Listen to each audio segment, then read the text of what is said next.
ও আমার পাবনার আশিক রাসূল ভাইরা, নবী আমার বড় আশা নিয়ে তায়েফের ময়দানে গেলেন। তায়েফের ময়দানে যখন গেলেন, গত রমজানে আমি তায়েফের ময়দানে গিয়েছি, সভাপতি সাহেব হাজী সাহেব হয়তো তিনিও গিয়েছেন। যারা হজে যায় অনেক হাজিরাই তায়েফের ময়দানে যায় দেখার লাইগা। আহারে ডিজিটাল যুগে ওই তায়েফের ময়দানে যখন আমরা যেতে নেই, ওই তায়েফের বিশাল পাহাড়টা সৌদি গভর্নমেন্ট চতুর্দিক থেকে ঘুরে ঘুরে তায়েফের পাহাড়ের ভিতরে রাস্তা বানাইছে বাবা। আমাদের গাড়িটা 120 কিলোমিটার বেগে চলতেছিল, এত উঁচু পাহাড় গো বাবা, গাড়ি কাঁপাকাঁপি শুরু হয়, অনেক গাড়ি স্টার্টিং এই বন্ধ হয়ে যায়। তখন আমি চিন্তা করতে লাগলাম, আমরা গাড়ি দিয়া তায়েফের ময়দানে যাই, তাও আমাদের গাড়ির স্টার্টিং বন্ধ হয়ে যায়, গাড়ি কাঁপাকাঁপি শুরু করে দেয়। ও দয়ার আল্লাহ, তোমার বন্ধু এই মক্কা থেকে 105 কিলোমিটার দূর এই তায়েফের ময়দান, এই তায়েফে তোমার বন্ধু কিভাবে আসলো? তখন তো আর গাড়ি ছিল না, এত সুন্দর উন্নত রাস্তা ছিল না। মালিক রে, তোমার বন্ধু কত কষ্ট করে তায়েফের ময়দানে আসলো। নবী আমার ওই তায়েফের আঁকা বাঁকা পাহাড় গুলা পাড়ি দিয়া, তায়েফের ওই মরুভূমির রাস্তাগুলা পাড়ি দিয়া 105 কিলোমিটার দূরত্ব নবী আমার তায়েফের ময়দানে আইসা তায়েফের মানুষগুলারে যখন দিনের দাওয়াত দেয় গো বাবা, ও আমার সুজানগরের বাইরা রে, এখন বসে বসে কাঁদবা। নবীর আসে কয়জন আছে আমি জানি না, প্রকৃত আশেক যারা আমার নবীর এই কষ্টের কথা শুনলে ওই আশেকেরা সইতে পারে না। নবী আমার তায়েফের ময়দানে যখন গেলেন, তায়েফের মানুষগুলারে দাওয়াত দেয়, তায়েফের কাফেরেরা উশৃঙ্খল যুবকদেরকে লেলা দিছে, ও যুবকেরা মক্কা থেকে মুহাম্মদ নামে একটা পাগল আসছে, তোমরা তারে পাথর গুলা মারতে থাকো। যুবক ভাইরা রে, তায়েফের উশৃঙ্খল যুবকেরা আমার নবীরে পাগল বলে বলে পাথর গুলা মারা শুরু করছে। আমার নবী পাগল না, পাগল না, আমার আল্লাহ কি বলে শুনেন গো বাবা, ওমা সাহিবুকুম বিমাজনুন। আমার নবী পাগল না, পাগল না, যারা পাগল বলবে ওদের 14 গোষ্ঠী পাগল। ও যুবক ভাইরা রে, ওই তায়েফের যুবকগুলা যখন আমার নবীরে পাগল বলে বলে পাথর গুলা মারে, আমার নবীরে বেলা 10টা থেকে 5টা পর্যন্ত আহারে মারতে মারতে একই দিনের ভিতরে 3বার বেহুশ করছে গো বাবা। নবী আমার বেহুশ হয়ে ময়দানে পড়ে গেছে, 4টা পাহাড়ের মাঝখানে আমার নবীরে মারছে। আমার নবীর রক্ত ঝরতে ঝরতে পায়ের জুতাটা আহারে রক্তের সাথে লাগিয়া গেছে। আমার নবী কেমন ভাবে মারছে, আমার নবীর পালক পুত্র যায়েদ ইবনে হারেসা, যায়েদ যখন দেখে আমার নবী বেহুশ হয়ে পইরা রইছে, ও আশিকে রাসূল এক নজরে তাকায় থাকো। যায়েদ ইবনে হারেসা তায়েফের বাড়ি বাড়ি যাইয়া তায়েফের মহিলাদেরকে ডাক দিছে, ও তায়েফের মহিলারা তোমরা একটু পানি দাও গো, আমার বাবা মুহাম্মদ 3 দিন যাবত কিছুই খায় না। আমার বাবা না খাইয়া এই তায়েফের ময়দানে এসেছিল মনে বড় আশা নিয়া। ও তায়েফের মহিলারা তোমরা একটু পানি দিবানি, আমার বাবার একটু পানি পান করাইতাম। তায়েফের নিষ্ঠুর মহিলারা যায়েদ ইবনে হারেসারে তারা দিল, একটু পানিও দিল না বাবা। ও সুজানগরের বাইরে রে, ও আশিকে রাসূল বাবাজিরা, যেই নবী কোরআনের লাইগা তায়েফের ময়দানে মার খাইলেন, তায়েফের ময়দানে নবী আমার রক্ত জড়াইলেন, এই কোরআনের জন্য, এই ইসলামের জন্য আমার নবীর রোজা রাখা অবস্থায় 17ই রমজান বদরের মাঠে গিয়েছেন গো বাবা। ওই বদরের মাঠে 14 জন সাহাবায়ে কিরাম যারা নিজের জীবনটা দিয়া দিছে এই কোরআনের লাইগা, ইসলামের লাইগা। ও আমার সুজানগরের বাইরা রে, যেই কোরআনের লাইগা আমার নবীর রক্ত জড়াইলো, যেই কোরআনের লাইগা নবীর সাহাবীরা অনেকে জীবনটা দিয়া দিল, মায়ের কোলটা খালি করে দিল এই কোরআন আর ইসলামের লাইগা। দরকার হলে আমরাও জীবন দিব, এরপরও কোরআনের অপমান হতে দিব না। কথা বলেন ঠিক কি না? এমন একটা দুইটা না, অহরহর ইতিহাস আছে, আপনারা সবাই জানেন। তবে এই কোরআন আপনি আর আমি যত সহজে পেয়েছি, এত সহজে কিন্তু কোরআন আর ইসলাম এ পর্যন্ত আসে নাই বাবা। এই কোরআনের জন্য, এই ইসলামের জন্য আমার নবী অনেক কষ্ট করেছেন। সিরাতের কিতাবগুলো আপনারা মোতালা করে দেখেন, সিরাতে মুস্তফা পড়ে দেখেন, সিরাতে ইবনে হিশাম পড়ে দেখেন, আল বিদায়া ওয়ান নিহায়া পড়ে দেখেন। মাদ্রাসার উস্তাদদের সাথে যোগাযোগ করে সিরাতের অনেক কিতাব পাওয়া যায়, এই সিরাতের কিতাবগুলো আপনারা পড়ে দেখেন। এই কোরআনটা আপনাদের এই পাবনা সুজানগর পর্যন্ত 8 ফেব্রুয়ারি 2024 সাল রোজ বৃহস্পতিবার এ পর্যন্ত এই কোরআনটা পৌঁছাইতে, ইসলামটা আসতে অনেক রক্তের প্রয়োজন হয়েছে, অনেক জীবনের প্রয়োজন হয়েছে। আমার নবীকে তিনটা বছর অবরুদ্ধ করে রেখেছে, শিয়াবে আবি তালেবের ভিতরে খাবার পৌঁছাইতে দেয় নাই, পানি পৌঁছাইতে দেয় নাই। এমন হয়েছে ক্ষুধার যন্ত্রণায় সবুজ ঘাস চিবায় চিবায় আমার নবী খেয়েছে, সাহাবীরা খেয়েছে। ও যুবক, আজকে তো উত্তরাধিকারী সূত্রে তুমি আর আমি মুসলমান, বাবা মুসলমান, দাদা মুসলমান, আমরা উত্তরাধিকারী সূত্রে মুসলমান। কথা বলেন ঠিক কিনা? এত সহজে কিন্তু ইসলামটা এ পর্যন্ত আসে নাই, এত সহজে আসে নাই। এই ইসলামে কোরআন উহুদের ময়দানটা পাড়ি দিয়ে এসেছে। এই ইসলামের জন্য, কোরআনের জন্য উহুদের ময়দানে আমার নবীর তাজা 2টা দাঁত শহীদ হয়েছে। এই ইসলামে কোরআনের জন্য আমার নবী এই রজবের চাঁদেই তো মেরাজে গিয়েছিলেন। মেরাজে যাওয়ার আগে আমার নবী তার পালক পুত্র যায়েদ ইবনে হারেসাকে নিয়ে তায়েফের ময়দানে গিয়েছিলেন, মনে বড় আশা নিয়ে। চাচার ইন্তেকাল হয়ে গেছে, বিবি খাদিজার ইন্তেকাল হয়ে গেছে। কয়েকদিন আগে আমি এসেছিলাম, এই যে আমার ভাই হাফেজ মোহাম্মদুল্লাহ সাহেব, তার মাদ্রাসা আমি এসেছিলাম বয়ানে। সে জায়গায় আমি আলোচনা শোনায় গেছি। ওই এলাকা থেকে অনেক লোক এখানে এসেছেন, কাশীনাথপুর থেকে অনেকে এসেছেন, মাসুমদি ইউনিয়ন থেকে এসেছেন, আমার সাথে অনেকে দেখাও করেছেন। আমি সে জায়গায় আলোচনা শুনিয়েছিলাম আমার নবীকে মেরাজে নেওয়ার যতগুলো কারণ, 2টা কারণ আমি বলে গিয়েছিলাম। আমার নবীকে মেরাজে নেওয়ার আগে যেহেতু মেরাজের আলোচনা উলামায়ে কেরাম জুমার মসজিদে আপনাদেরকে শোনাইছে, ওইটা আর আপনাদেরকে আমি রিপিট করতে চাই না। তবে 2টা কারণ বলেছিলাম। একটা কারণ আমার নবীর চাচার ইন্তেকাল, আর একটা কারণ নবীর বিবি খাদিজার ইন্তেকাল। নবীর বিবি খাদিজার ইন্তেকালের পরে আমার নবীর দিলটা ক্ষত বিক্ষত হয়ে গেছে। পালক পুত্র যায়েদ ইবনে হারেসারে বলে, যায়েদ রে, চলো একটু তায়েফের ময়দানে যাই, দেখি তায়েফের মানুষগুলা, মনে হয় তারা আমারে ফিরায় দিবে না, মনে হয় তারা আমার এই দিন গ্রহণ করবে, মনে হয় তারা আমার এই ধর্ম গ্রহণ করবে। যায়েদ রে,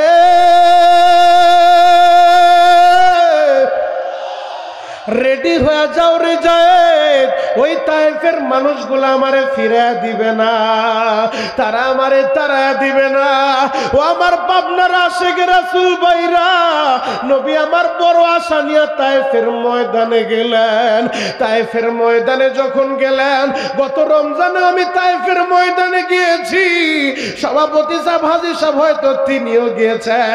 যারা হজে যায়, অনেক হাজিরাই তায়েফের ময়দানে যায় দেখার লাইগা। আহারে ডিজিটাল যুগে ওই তায়েফের ময়দানে যখন আমরা যেতে নেই, ওই তায়েফের বিশাল পাহাড়টা সৌদি গভর্নমেন্ট চতুর্দিক থেকে ঘুরে ঘুরে তায়েফের পাহাড়ের ভিতরে রাস্তা বানাইছে বাবা।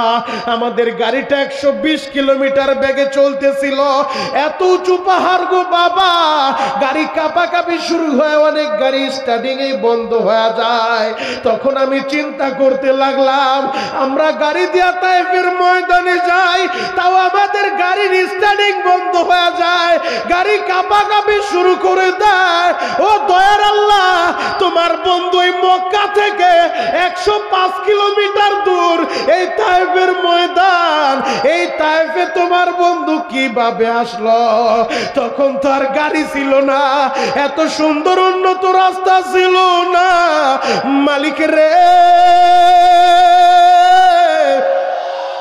তোমার বন্ধু কত কষ্ট করে তায়েফের ময়দানে আসলো।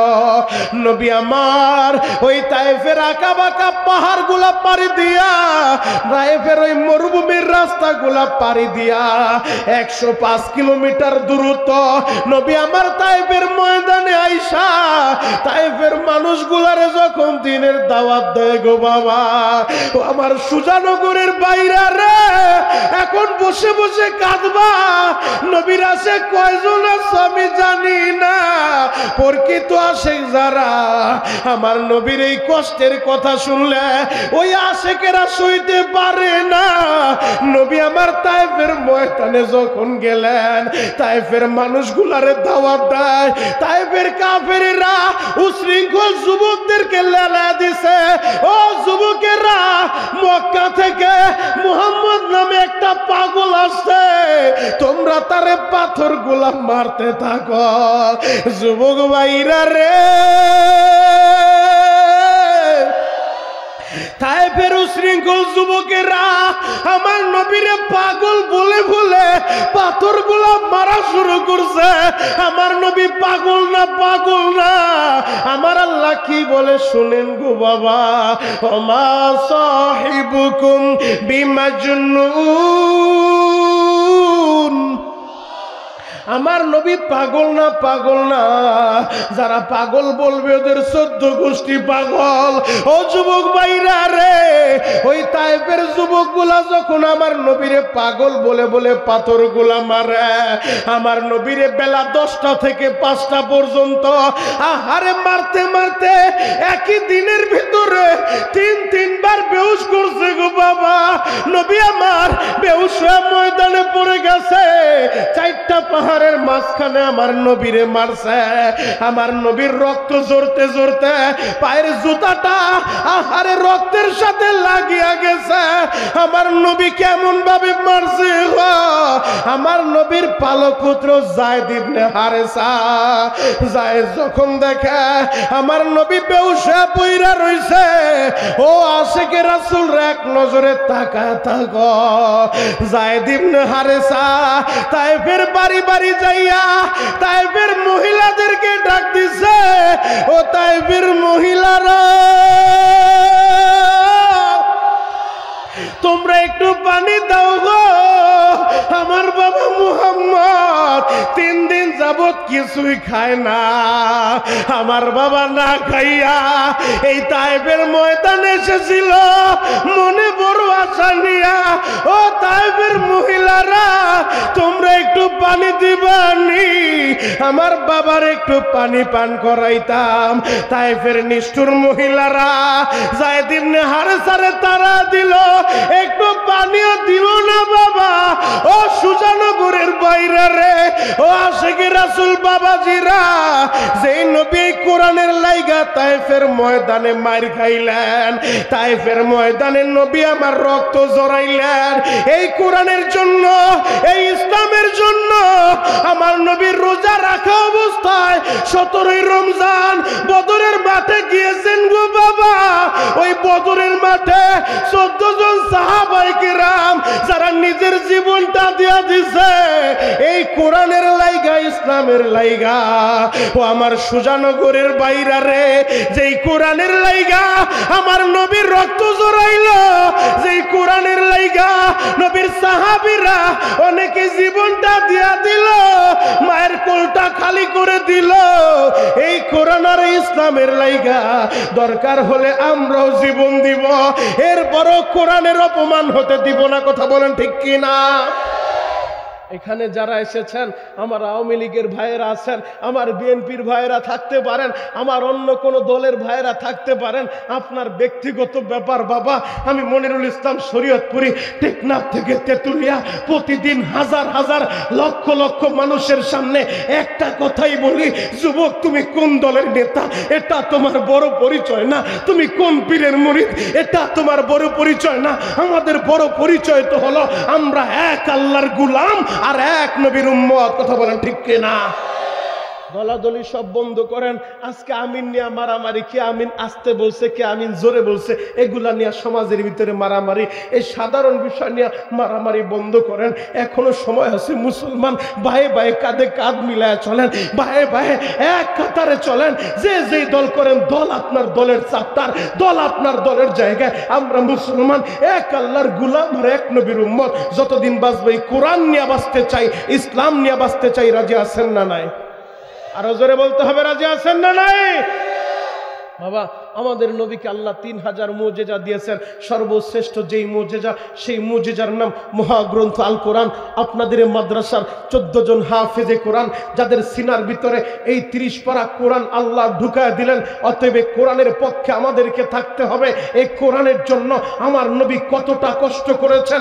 যতটা সহজে আপনি আর আমি কোরআন পেয়েছি, আপনি আর আমি ইসলাম পেয়েছি, এত সহজে ইসলাম আসে নাই, এত সহজে কোরআন আসে নাই। আমার নবীর কতটা মুজিজা দেখবা। আজকে যারা আমার নবীর শানে বেয়াদবি করে, আমার নবীকে কটাক্ষ করে, ও নাস্তিকেরা, কতটা মুজিজা দেখবা। আমার নবীর কতটা মুজিজা দেখবা। মক্কার আবু জেহেল হাতের ভিতরে পাথর নিয়ে আসছে। মুহাম্মদ বাতিজা, তুমি যদি বলতে পারো আমার হাতের ভিতরে কি আছে, আমি তোমার উপরে ঈমান আনবো। আমার নবী বললেন, চাচাজি আপনি হাতের ভিতরে কি আনছেন? মুষ্টিবদ্ধ করে আছেন, আপনার মুষ্টির ভিতরে কি আছে আমি বলতে পারলে আপনি আমার উপরে ঈমান আনবেন, আপনি আমাকে বিশ্বাস করবেন, আপনি আমাকে নবী মানবেন। আবু জেহেল বলে, হ্যাঁ হ্যাঁ অবশ্যই মানবো, বলো আমার এই মুষ্টির ভিতরে কি আছে। আমার নবী মালিকের আদেশ পায়, আমার নবী তো নিজ থেকে বানায় কোনো কথা বলেন না। ওমা ইয়ানতিকু আনিল হাওয়া ইন হুয়া ইল্লা ওয়াহয়ুহা। আমার নবী নিজ থেকে বানায় কোনো কথা বলেন না। মুহাম্মদ হারগিজ নে গুফতা তানা গুফতা জিব্রাইল, জিব্রাইল হারগিজ না গুফতা তানা গুফতা রব্বুল জলিল। মুহাম্মদ সাল্লাল্লাহু আলাইহি ওয়াসাল্লাম ততক্ষণ পর্যন্ত কোনো কথা বলে না যতক্ষণ পর্যন্ত জিব্রাইল তার কাছে ওহী নিয়ে না আসে। জিব্রাইল ততক্ষণ পর্যন্ত আমার নবীর কাছে কোনো ওহী নিয়ে আসে না যতক্ষণ পর্যন্ত রব্বুল জলিল আরশের মালিক আল্লাহ তাকে ওহী না পাঠায়। আল্লাহু আকবার। নবী বললেন, চাচা আমি বলতে পারলে আপনি ঈমান আনবেন? হ্যাঁ বাতিজা অবশ্যই ঈমান আনবো। আমার নবী বললেন, আমার চাচার হাতের ভিতরে কি আছে বলে দাও।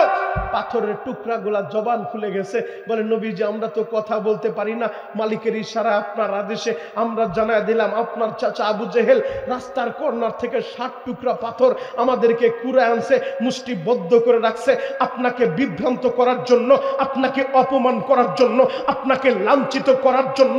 সমাজে এক শ্রেণীর মানুষ আছে যারা আলেমদেরকে দেখলে শরীরের ভিতরে অ্যালার্জি শুরু হয়ে যায়, ইমামকে দেখলে শরীরের ভিতরে অ্যালার্জি শুরু হয়ে যায়। অবান্তর কিছু প্রশ্ন করে, এমন এমন প্রশ্ন যেই প্রশ্নের কোনো যুক্তি নাই। তার উদ্দেশ্য হলো আলেমকে একটু অপমান করা, ইমাম সাহেবের সাথে একটু টিটকারি মারা।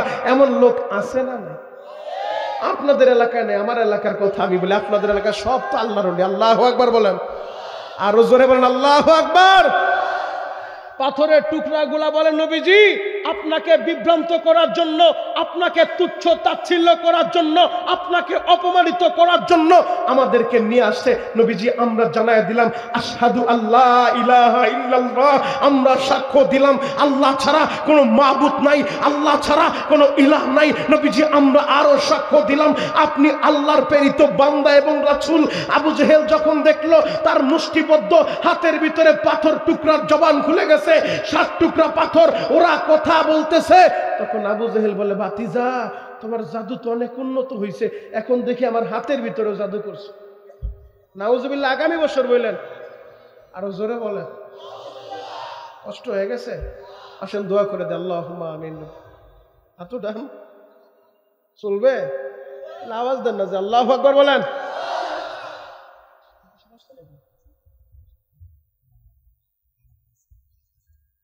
ভালো আছেন? মাদ্রাসার প্রতিষ্ঠাতা, আল্লাহর বান্দা, সমাজ সেবক, আমি তার অনেক প্রশংসা শুনছি। আল্লাহ বান্দার দিলটা অনেক বড়, তার মাদ্রাসা, তার অবদান এত সুন্দর, এত প্রতিষ্ঠান আপনাদের এই গ্রামের ভিতরে কত সুন্দর একটা জান্নাতি পরিবেশ কায়েম হয়ে গেছে। এই লোকটার জন্য দোয়া করার দরকার আছে না নাই? আরো আসতে বলেন, আছে না নাই? আমি জানি না তার মা বাবা আছে কিনা। মা বাবা আছে? মাও নাই, মা মারা গেছে, মাও নাই, বাবাও নাই, দোনোজনই দুনিয়া থেকে বিদায় নিয়েছে। আল্লাহ আপনার যে পাগল এত সুন্দর কোরআনের মেলা মিলাইছে, জান্নাতের বাগান বানাইছে, বিনিময়ে আপনি তার মা বাবার কবরটা জান্নাতের বাগান বানান। চিৎকার মেরে বলেন আমিন। আরো জোরে বলেন আমিন। আল্লাহ তার বডিটাকে আপনি ভালো রাখবেন, হায়াতে বরকত দিবেন, চিৎকার মেরে বলেন আমিন। আলোচনা চলবে নাকি? আল্লাহু আকবার বলেন, আরো জোরে বলেন আল্লাহু আকবার। হে যুবক ভাইরা, হাজী সাহেব বাবাজিরা ডানে বামে নজর নাই, এক নজরে তাকায় থাকেন গো বাবা। কপালে হেদায়েত না থাকলে যা হয়, আবু জেহেল বলে ভাতিজা তুমি বুঝি আমার হাতের ভিতরেও জাদু করছো? না না না, আমার নবী জাদুকর না, জাদুকর না, এটা হলো নবীর মুজিজা। আমার নবীর কতটা মুজিজা তুমি দেখবা। আমার নবী তো এমন নবী, জমিনে দাঁড়াইয়া শাহাদাত আঙ্গুলি দিয়া আকাশের চাঁদের দিকে ইশারা করছে। ওই আকাশের চাঁদটা দুই টুকরা হইয়া জাবালে আবি কুবাইস। হাজীদেরকে জিজ্ঞেস করো, সাফা মারওয়ার পূর্ব দিকে একটা পাহাড় আছে, যেই পাহাড়টার নাম জাবালে আবি কুবাইস। ওই জাবালে আবি কুবাইসের উপরে আকাশের চাঁদের একটা টুকরা পইরা গেছে। আবু জেহেল দেখলো, বেঈমানগুলা দেখলো, এরপর ঈমান আনে না, বলে বাতিজা তোমার জাদু তো আসমানেও চইলা গেছে। ও যুবক ভাইরা রে, কপালে হেদায়েত না থাকলে যা হয়। আমার নবীর কতটা মুজিজা দেখবা। 3000 মুজিজা আল্লাহ আমার নবীরে দান করছে। পবিত্র কোরআনের সূরাতুল কমারটা তেলাওয়াত করো। ইকতারাবাতিস সাআতু ওয়ানশাক্কাল কমার। আকাশের চাঁদে দুই টুকরা হইছে। কোন পত্রিকার নিউজ শুনায় গেলাম না, কোরআন থেকে আপনাদেরকে আমি বলে গেলাম। কতটা মুজিজা তোমরা দেখবা। আমার নবীর রাস্তা দিয়ে হাঁটতে গেলে আকাশের মেঘমালা আমার নবীকে ছায়া দিত। আমার নবীর রাস্তা দিয়ে হাঁটলে গাছ আমার নবীর সাথে কথা বলতো। গুইসাপ আমার নবীর নবুয়তির সাক্ষ্য দিল। কতটা মুজিজা দেখবা, কতটা মুজিজা দেখবা। আমার নবী ইমামুল মুরসালিন, খাতামুন নবীন, শাফিউল মুজনাবিন, দু জাহানের বাদশা। যতদিন বাঁচবো এই নবীকে জীবনের চাইতে বেশি ভালোবাসবো। আমার কথা না, বুখারীর বর্ণনা, লা ইউমিনু আহাদুকুম হাত্তা আকুনা হাব্বা ইলাইহি মিন ওয়ালিদিহি ওয়া ওয়ালাদিহি ওয়ান নাসি আজমাইন। যদি নিজের জীবনের চাইতে, ছেলের চাইতে, মেয়ের চাইতে, নিজের কলিজার চাইতে ওই নবীকে বেশি ভালোবাসতে না পারেন, পরিপূর্ণ ঈমানদার হতে পারবেন না। সিদ্ধান্ত আমাদের একটাই, যতদিন বাঁচবো নিজের ছেলের চাইতে, মেয়ের চাইতে, মায়ের চাইতে, বাবার চাইতে, এমনকি কলিজার চাইতে মদিনার নবীকে বেশি ভালোবাসবো। আর একটা বাদ, যদি টেকনাফ থেকে তেতুলিয়ায় 56,000 বর্গ মাইলের মধ্যে কোন নাস্তিক আমার ওই নবীর শানে বেয়াদবি করে, আমার নবীকে নিয়ে কটাক্ষ করে, যে যেই দল করি না কেন, দল আমার দলের জায়গায়, ওই নাস্তিক যদি নুরুদ্দিনপুর এলাকায় জন্ম নেয়, সুজানগর এলাকায় জন্ম নেয়, পাবনা এলাকায় জন্ম নেয়, ওরে হাতের নাগালে পাইলে দাঁত ভাঙা জবাব দিতে কে কে রাজি আছেন? হাতগুলো দেখা দেন। কি শেষ? তাকবীর দিল কে মাঝখান থেকে? যুবক দাঁড়াও, মারো ইনশাল্লাহ, মাজা টান করে এবার তাকবীর মারো, মারো ইনশাল্লাহ।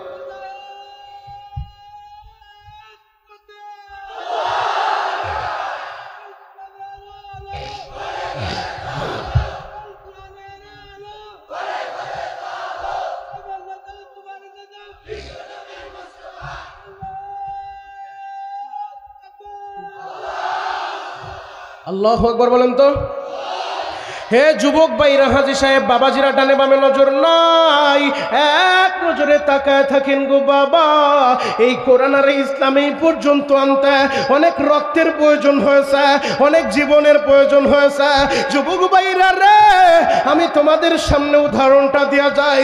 আমার নবী তাবুকের যুদ্ধে যাবেন। তাবুকটা মদিনা থেকে প্রায় 700 কিলোমিটার দূরত্ব।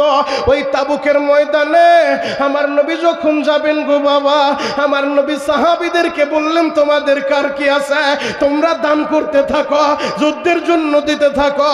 এক একজন সাহাবী যার যার সামর্থ্য অনুযায়ী দেয়। হযরত আবু বকর একটা পুটলা বান্দা পুটলিটা নিয়া, আবু বকর আয়েশা দেখে সব সাহাবীরা পর্যাপ্ত পরিমাণ যুদ্ধের জন্য দান করছে। আবু বকর ওই দানের উপরে নিজের ছোট্ট পুটলিটা রাখিয়া আবু বকর কর্নারে দাঁড়া দাঁড়া কান্দে। আমার নবী তখন ডাক দিয়ে বললেন, ও আবু বকর, তোমার মনটা খারাপ কেন রে আবু বকর? আবু বকর বলেন, নবী গো, সবাই তার সামর্থ্য অনুযায়ী জায়গায় দান করলো, আমার তো তেমন সামর্থ্য নাই। আমার যত সম্পত্তি ছিল আমি সব কিছু ইসলামের জন্য, কোরআনের জন্য আগেই দিয়া দিছি গো নবী। আমার নবী বলেন, আবু বকর কি নিয়ে আসছো? নবীজি বিশ্বাস করেন, আমার ঘরের ভিতরে সামানা বলতে যেটা বুঝায়, যেটা বিক্রি করলে কিছু পাওয়া যাবে এমন যা আছে আমি সব কিছু নিয়ে আসছি। আবু বকর ঘরে কি নিয়ে রেখে আসছো? নবীজি আমি আমার ঘরের ভিতরে আল্লাহ এবং তার রাসূলকে রেখে আসছি। আল্লাহু আকবার।